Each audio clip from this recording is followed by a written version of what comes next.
جی السلام علیکم. دو تین ملاقاتوں کا ذکر کریں گے, بڑی اہم ہے. عمران خان صاحب کو کیا میسیجنگ دینے کی کوشش کی جا رہی ہے, کیونکہ نارمل روٹین کے حوالے سے اگر دیکھا جائے تو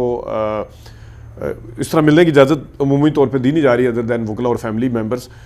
اس کے ساتھ پھر عمران خان صاحب نے جو ٹکٹ کی اناؤنسمنٹ کی ہے یعنی کہ سینٹ کے حوالے سے, تو وہ بھی بڑا میسیج ہے, اس کے حوالے سے بھی دیکھنا بات کریں گے. تو شروع کرتے ہیں ہم. سب سے پہلے تو یہ ہے کہ سمیع ابراہیم صاحب جو ہیں وہ دوبارہ مل کے آئے ہیں اور انہوں نے میسیجنگ کی ہے, پتہ نہیں جو بھی انہوں نے بات کی ہے, پہلے بھی آپ کو یاد ہوگا ملنے کے لیے وہ گئے تھے. تو سمیع ابراہیم صاحب جو ہیں وہ صحافی ہیں, معروف صحافی ہیں, سینئر ہو گئے ہیں کافی, اور اس کے ساتھ ساتھ مجھے اس چیز کے اوپر حیرانی ہے کہ سمیع ابراہیم صاحب کو اجازت کیسے ملی ہے, وہ کیوں گئے وہاں پہ, ان کو اجازت کیوں گئے, ملنے کے لیے انہوں نے درخواست دی ہوگی لیکن انہیں اجازت کیسے ملی, یہ میرا سوال ہے. اس سے پہلے بھی انہیں ملی تھی, اور اس کے ساتھ ساتھ میں ایسے صحافیوں کو جانتا ہوں جنہوں نے بڑے عرصے سے جو ہے وہ درخواست دی ہوئی ہے عمران خان صاحب سے ملنے کے لیے. ظاہر ہے صحافتی ذمہ داریاں پوری کرنے کے لیے, خبریں لینے کے لیے, تو یہ ایک صحافی کا کام بھی ہوتا ہے, اور اس کے لیے ایک خواہش بھی ہوگی بہت بڑی کہ ہمیں پارٹی چیئرمین سے ملنے دیا جائے, وہ کیا سوچ رہے ہیں, کیا کر رہے ہیں.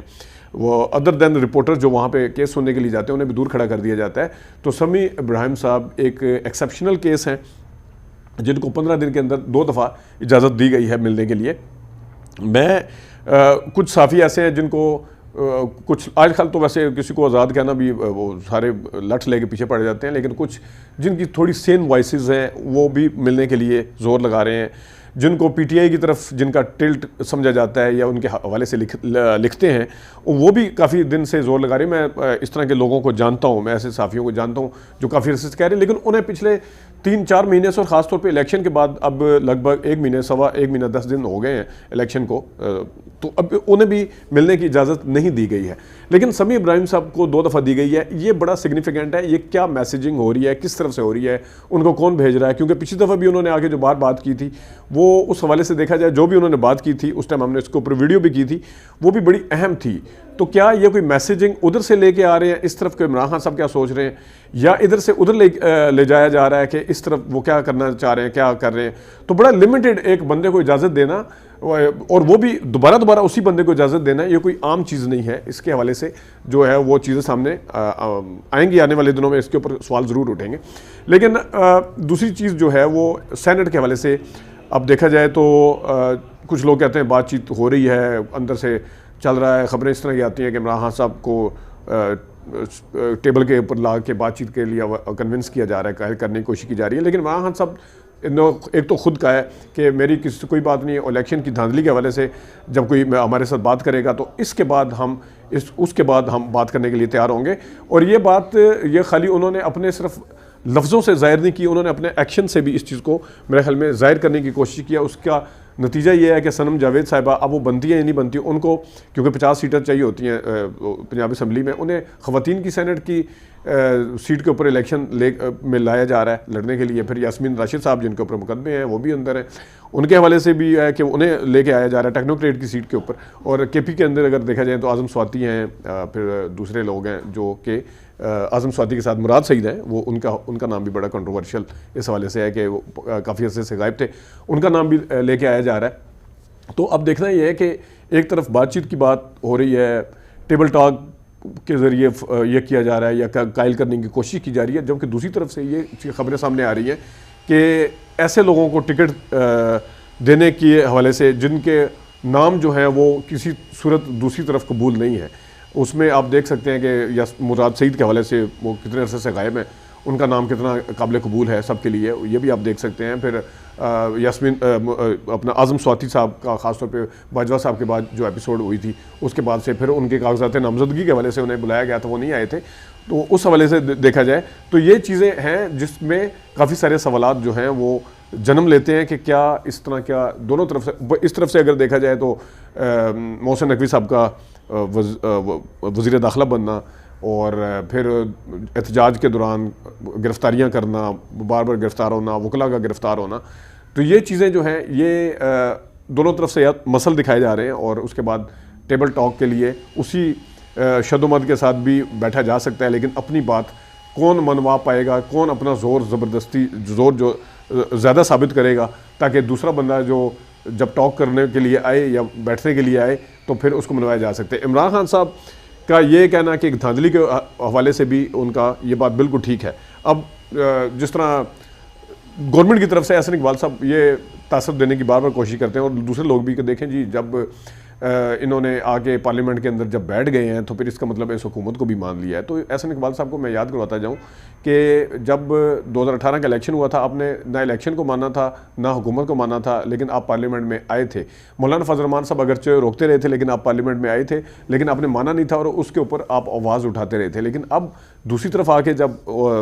مطلب پی ٹی اے کی باری آئی ہے تو آپ کہہ رہے ہیں کہ انہوں نے حکومت کو مان لیا ہے اور کسی طریقے سے کر لیا ہے. وہ جو بنیادی نقطہ ہے کہ عمران خان صاحب کا خاص طور پہ دھاندلی کے حوالے سے اگر تو اس کے اوپر قائم رہتے ہیں, اور امید یہی ہے کہ اس کے اوپر وہ قائم رہیں گے, ان کے ریکارڈ کو دیکھتے ہوئے اس چیز کا اندازہ لگایا جا سکتا ہے کہ وہ اس طرح شاید اس پہ کمپرومائز نہ کریں. اور جب انہیں پتہ چل گیا ہے کہ میری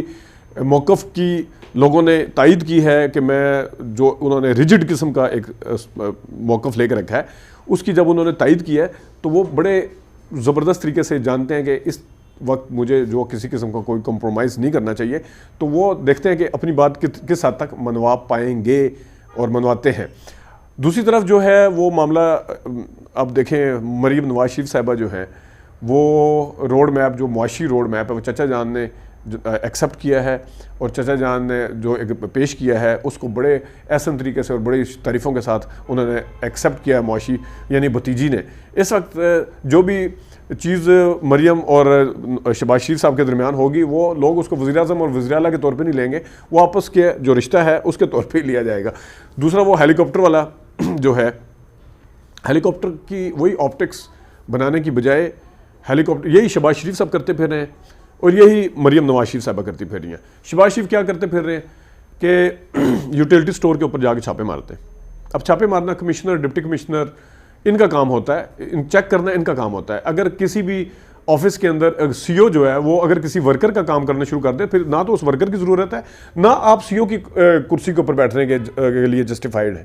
آپ خاص چھاپے مارنا, پوری کابینٹ کے ساتھ جا کے چھاپے مارنا, کیا کابینہ کو اپنا کام کرنے دیں. آپ کہتے ہیں معاشی حالات بڑے خراب ہیں, ٹائم ضائع کرنے کے لیے نہیں ہے, تو آپ چھاپے مارتے پھر رہے ہیں. جس طرح یہ یہاں پہ فوٹو سیشن کرتے پھر رہے ہیں, 40 کے قریب یہاں پہ اسلام آباد میں یوٹیلٹی سٹور ہیں, ایک کے اوپر جا کے وہ چھاپا مار دیا. پتہ نہیں وہاں پہ سب کو پہلے پتہ ہوتا ہے کہ آنے والے ہیں, ظاہر سیکورٹی ہوتی ہے, وہ پہلے جا کے چیک کرتے ہیں, سب کو پتہ ہو. اس چھاپا مارنا صرف فوٹو سیشن ہے, اس سے کوئی مسئلے مسائل دام اور یہ وہ حل نہیں ہونے والے. پورے ملک کے اندر کتنے یوٹیلٹی سٹور ہیں, اگر آپ اس کو ڈیزگنیٹ نہیں کریں گے, ڈیوٹیز نہیں دیں گے سارے آفیسرز وغیرہ کو جو چھاپے مارے, تو ٹیم اس طرح سے بنتی ہے. خود جا کے خود کام نہیں کرنا ہوتا, کام لینا ہوتا ہے شہباز شریف صاحب. اور اسی طرح جو ہے ان کی بھتیجے جو وہاں پہ کر رہی ہیں آج جی ہیلی کاپٹر, وہی ہیلی کاپٹر کو چھوڑیں, آپ 11 22 جس طرح پرویز لائی صاحب لے کے آئے تھے اس کے اندر اضافہ کریں, آپ عملے کے اندر اضافہ کریں, آپ ہاسپٹلز کی جو صورتحال ہے اس کے اوپر بات کریں. جو جتنی بھی ایمبولینس کا عملہ ہے وہ کھانے لینے کے لیے گیا ہوتا ہے, آپ ہیلی کاپٹر تو دور کی بات ہے, ہیلی کاپٹر کو کس غریب نے جا کے ہیلی کاپٹر کسی کا ایکسیڈنٹ ہوا ہے اس کو کیا پتا ہیلی کاپٹر کا کون سا نمبر ہے, ہمارے یہاں پتہ بھی ہے آپ کو. اور ایک آدھا ہو سکتا ہے اس طرح کا کوئی فوٹو سیشن بھی کر دیا جائے, کیونکہ آج کا فوٹو سیشن کا ویسے ہی زمانہ چل رہا ہے, ایک آدھا اس طرح کا کر بھی دیا جائے گا, دیکھیں جی وہ بڑا کام کر دیا جی ایمبولینس اور وہ ہیلی کاپٹر نے وہ فلانے کی جان بچا دی. ایک آدھا ہوگا, یہ میں آپ کو بتا دوں, لیکن یہ کتنے ہوگا, کس طرح ہوگا, کیسے اس کو عمل میں لایا جائے گا, کس طرح کانٹیکٹ کیا جائے گا, کون آئے گا وہاں پہ لے کے ہیلی کاپٹر, کیا کرے گا, یہ خالی اعلان کرنے سے کچھ نہیں ہوتا, یہ پورا سسٹم ہوتا ہے. جس ملک کے اندر یوٹیلٹی سٹور اتنے زیادہ ہیں وہاں پہ دام آپ کے پاس فکس نہیں ہو رہے, جس ملک کے اندر اتنی زیادہ جو ہیں وہ ایمبولینس ہیں وہ ٹھیک طریقے سے کام نہیں کرتی, تو آپ ایک نیا اوپر سے اس کے اوپر لے کے آئیں, جو پہلے سے چیزیں ہیں اس کو اسٹریم لائن کریں, اس کو طریقے کے ساتھ چلائیں, اس کے اوپر چیک اینڈ بیلنس رکھیں, تو تب مسئلے مسائل حل ہوں گے. یہ فوٹو سیشن, یہ ڈرامے شرامے کرنے سے کچھ بھی حل نہیں ہوگا. اپنا خیال رکھیے, ابھی تک کے لیے اتنی اجازت دیجیے, اللہ حافظ.